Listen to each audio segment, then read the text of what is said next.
Gente, eu nem acredito, eu tô muito feliz. Finalmente eu li Ellen de Windhorn.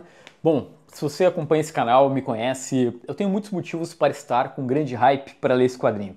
Primeiro que a gente está falando de Bilquis Evely e Matt Lopes. A Bilquis, né? Tanto a Bilquis quanto o Matt são reconhecidamente dois dos melhores artistas do planeta. Cara, a arte da Bilquis é um absurdo e, ao mesmo tempo, além deles serem muito bons, eles são brasileiros e eu não sei se tu já foi em um evento com esses dois, eles são muito, muito queridos. E ao mesmo tempo tem o Tom King escrevendo. Tom King, o cara do Estranhas Aventuras, o cara do Senhor Milagre, do Alvo Humano, que eu elogiei bastante. E também a gente tá falando de uma equipe que fez a Supergirl, a Mulher da Manhã.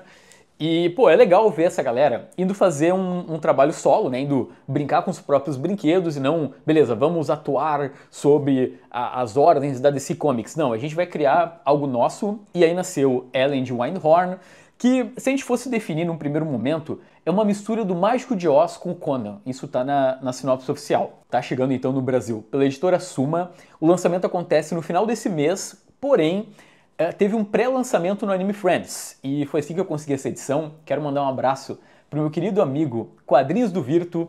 O Vitor me mandou, cara, ele é um apaixonado por Ellen, ele pegou lá no Anime Friends e me enviou pelo correio, eu consigo fazer esse vídeo para vocês. Tem link aqui embaixo até do vídeo do Vitor sobre esse mesmo quadrinho. É legal dizer que essa edição da Suma, ela é exclusiva da primeira tiragem, sabe? Essa versão aqui em capa dura. Gente, o gibi tá realmente muito, muito bonito. Então, vamos lá, né? Se você quer ler o Ellen em capa dura, pega a primeira tiragem. Depois, acredito eu, vai vir em capa cartão, né? Uma edição mais simples. E se você gosta de uma edição mais simples, olha só que legal, né? Tem uma outra versão do quadrinho chegando. E um ponto que eu não cheguei a comentar antes. Ellen está indicado em 5... Na verdade, em 4 categorias... Ellen tem 5 indicações ao Eisner em 4 categorias diferentes.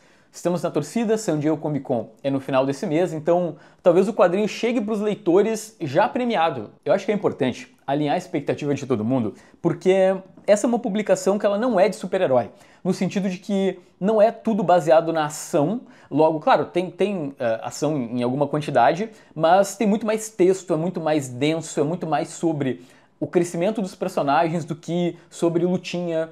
Então é um quadrinho que tu vai levar mais tempo para ler, por mais seja uma minissérie em 6 edições. Eu li em 3 parcelas, então foi legal porque eu fui degustando aos pouquinhos. Ellen de Windhorn é uma grande carta de amor ao Robert E. Howard, sim, o criador do Conan. Aqui a gente vai conhecer o que seria a filha do escritor, porque logo no começo a gente vê a Ellen bêbada, ela foi presa, é uma menina de 16 anos que está perdida na vida, e o grande motivo de tudo é que o pai dela, que era um escritor de fantasia muito famoso, tirou a própria vida. Vocês estão entendendo que é uma história sobre uma garota de 16 anos que está lidando com uma perda terrível, provavelmente da pior forma de todas. A Ellen passa, sabe, acho que 50% do gibi bêbada.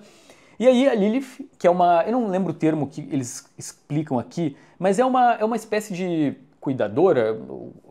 Bom, essa mulher, ela tem a incumbência de cuidar da Ellen, cuidar da educação dela, e ela leva, então, a garota para morar com o avô numa grande mansão. A partir disso, a Ellen vai acabar descobrindo que talvez as histórias que o pai dela escrevia de fantasia, talvez elas não fossem exatamente fantasia. Primeiro de tudo, a Ellen, ela me lembra muito a Supergirl, né? Na história, a Supergirl, ela tá lidando com uma perda, assim como a Ellen, e principalmente as duas, elas são, sabe, elas não têm aquele estereótipo da menina perfeitinha, super-heroína, não. A Ellen, ela é grosseira, ela xinga, ela bebe, então tem toda essa questão, lógico, né, talvez é uma fuga dela, é uma forma de lidar com a perda, mas ao mesmo tempo ela é uma pessoa de verdade, sabe, ela não é tipo o ideal feminino da mulher perfeita. Ao mesmo tempo, a Lilith, que é acho que eu encontrei uma palavra melhor, a tutora da Ellen, ela representa muito no quadrinho, vamos dizer assim, a ordem, sabe? Ela precisa que a Ellen estude, ela precisa que a Ellen siga as regras bonitinho, mas ao mesmo tempo, em contraste com esse mundo mais correto que a Ellen tem que percorrer, tem um mundo mágico que ela vai acabar descobrindo com o passar da história. Então isso cria um contraste muito legal, sabe? O tempo todo a Ellen tá nessa, beleza, o mundo normal, que é todo perfeitinho, e o mundo mágico, onde ela vai ter um contato com o outro lado do pai dela, que até então ela não conhecia, então tem essa questão da descoberta, e claro, gente, tem a questão da fuga, né? Quando tu tem uma grande perda, uma situação muito difícil, tu quer, sabe, tudo que tu quer é não pensar sobre aquilo, então a Ellen acaba encontrando esse mundo mágico que pode acabar ajudando. Mas galera, o quadrinho só consegue ir para esse lado porque a gente está falando de Bill Kazavely e Matt Lopes. Esses dois, eles têm uma capacidade de criar mundos fantásticos que é surreal, gente. Sério, pra quem acompanha a carreira, principalmente da Bilks, né? Porque, se eu não me engano, o Matt, ele não... Tem alguns quadrinhos da Bilks que o Matt não colore. Mas, desde lá do Sonhar, ela tem uma habilidade pra representar, sabe, mundos que, enfim, né? Fantásticos, inimagináveis. Depois, na Supergirl, os dois juntos, eles representam muito bem outros planetas, outras civilizações, e tu vai se perdendo. Então é muito legal essa parte de Ellen, sabe? Tu realmente sente que tu tá entrando em algo muito diferente da realidade. Eu não quero ficar divagando aqui, mas eu realmente voltei, sabe, pros tempos que eu era criança e lia aqueles livros de fantasia e viajava e acreditava que o mundo fantástico poderia ser real. E será que eu consigo atravessar uma barreira no meio de uma floresta eu ia falar como a Bilks? Porque a Ellen parece muito a Bilks, né? Vamos ser sinceros. Mas como a Ellen, de repente, atravessou a floresta perto da casa dela e, uou, agora eu tô no mundo fantástico. Eu acho que o único ponto que pode frustrar alguns leitores é que Ellen, por mais seja um quadrinho fechado, com começo, meio e fim, a trama ela não é 100%, sabe, tu não tem todas as respostas no final.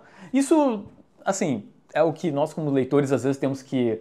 É porque quando a gente lê muito super-herói, a gente fica acostumado com tudo ser muito mastigadinho.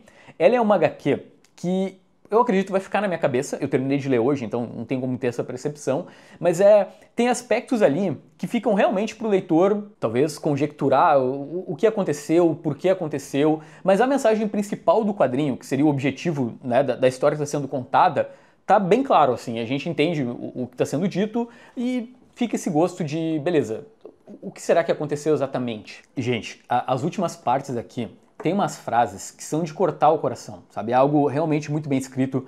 Dependendo da época que tu lê Ellen, pode te afetar mais ou menos, sabe? Aquele tipo de quadrinho que, talvez se tu tiver no contexto certo, vai doer um pouco mais ler.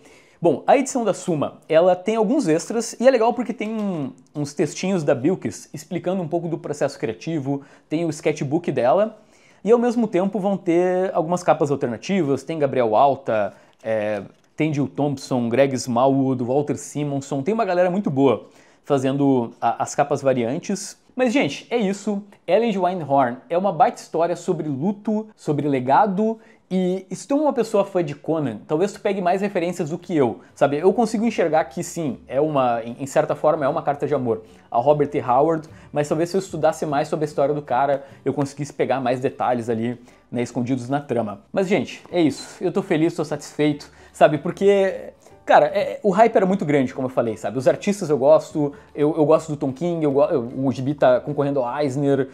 O hype era muito alto e o quadrinho conseguiu, sabe, beleza, início, meio e fim, era isso que eu queria, eu saí satisfeito de Ellen de Wine. Eu saí, na verdade, até surpreso, porque eu não imaginava que o hype ia ser, sabe, correspondido e ainda ia gostar mais do Gibi, sabe? É uma publicação que eu vou guardar com carinho na estante, tá?